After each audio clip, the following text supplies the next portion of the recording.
শিক্ষার্থী আসসালামু আলাইকুম। এফএফসি ম্যাথ একাডেমি থেকে নবম দশম এবং এসএসসি পরীক্ষার্থীদের জন্য অনুশীলনী 4.1 সূচক ও লগারিদম কোশ্চেন 16 প্রশ্ন নাম্বার 16। যদি a to the power x সমান b, b to the power y সমান c এবং c to the power z সমান a হলে তাহলে দেখাও যে x y z সমান 1। এখানে আমি এভাবে লিখছি হচ্ছে স্পষ্ট বোঝার জন্য, কিন্তু প্রশ্নটা পাশাপাশি ছিল যে a to the power x সমান b, b to the power y সমান c এবং c to the power z সমান a। এখন আমাদের লিখতে হবে বাম পক্ষ, সমানের এদিকে হচ্ছে বাম পক্ষ, সমানের এদিকে হচ্ছে ডান পক্ষ। তাহলে আমরা লিখবো যে বাম দেওয়া আছে, যেগুলো দেওয়া আছে ওগুলো লিখে ফেলবো। দেওয়া আছে সলভ,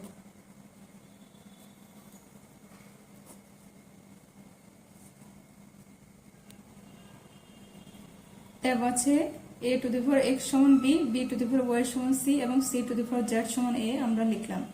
এখন প্রমাণ করতে হবে যে x y z সমান 1। তাহলে আমরা এখানে যদি এটা সমান এটা লিখি তাহলে কিছু হচ্ছে না, এখান থেকে আমাদের বের করতে হবে। তাহলে লিখবো যে এখন বাম পক্ষ ডান পক্ষ লেখা যাবে না, এখন লিখবো এখন a to the power x সমান b, এটা আমরা লিখবো a to the power x সমান b। এটা থেকে আমরা পর্যায়ক্রমে x y z বের করব। a to the power x সমান b বা a সমান কত, a যে a। এখন আমি যদি এটা লিখতাম, এটা লিখলাম যে এখানে a আছে, এর মান আবার c to the power z, তাহলে আমরা এর মান c to the power z লিখবো। এর মান হচ্ছে c to the power z, আর উপরে তো পাওয়ার x আছে, তাহলে পাওয়ার উপরে x বসে যাবে ইকুয়াল b। এখন পাওয়ারে গুণ করব zx, c to the power zx সমান b, আবার বা চিহ্ন। এখন আবার c সমান কত, এখানে c c সমান b to the power y আমরা লিখব, c সমান b to the power y, আর উপরে zx যেভাবে সেভাবে থাকবে ইকুয়াল b, আবার বা চিহ্ন দেই। এখন হচ্ছে এটা গুণ আকারে আছে, তাহলে আমরা গুণ করব, b যেভাবে সেভাবে থাকবে। তাহলে আমরা সাজিয়ে যদি লিখি x y z হয় x y z equal b। এখন b x y z, b এর উপরে পাওয়ার x y z আর উপরে b, এখানে b উপরে আমরা 1 দেব। 1 দিলে যে কথা, না দিলে ওই কথা, এর জন্য আমরা 1 দিচ্ছি, মানে বেজ একই বোঝানোর জন্য। সুতরাং x y z ইকুয়াল 1, কারণ হচ্ছে বেজ একই হলে বেজ b একই, এই জন্য চলে যাবে। উভয় পাশে ভাগ গেলে আর কিছু থাকে না, শুধু থাকে এই পাশে থাকে x y z, ও পাশে 1, অর্থাৎ x y z সমান 1 প্রমাণিত। দেখাও যে বলছে, তাহলে আমরা শুট বা দেখানো হলো লিখব, শুট অথবা দেখানো হলো।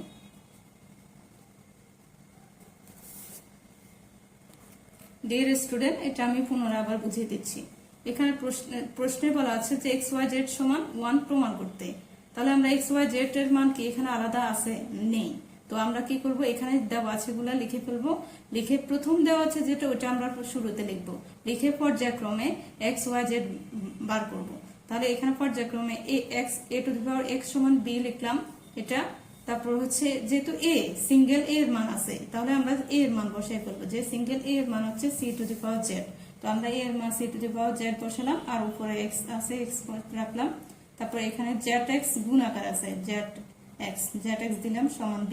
আবার এখানে সিঙ্গেল c এর মান হচ্ছে b to the power y, তো আমরা c এর মান b to the power y লিখলাম, আর zx যেভাবে সেভাবে ইকুয়াল b।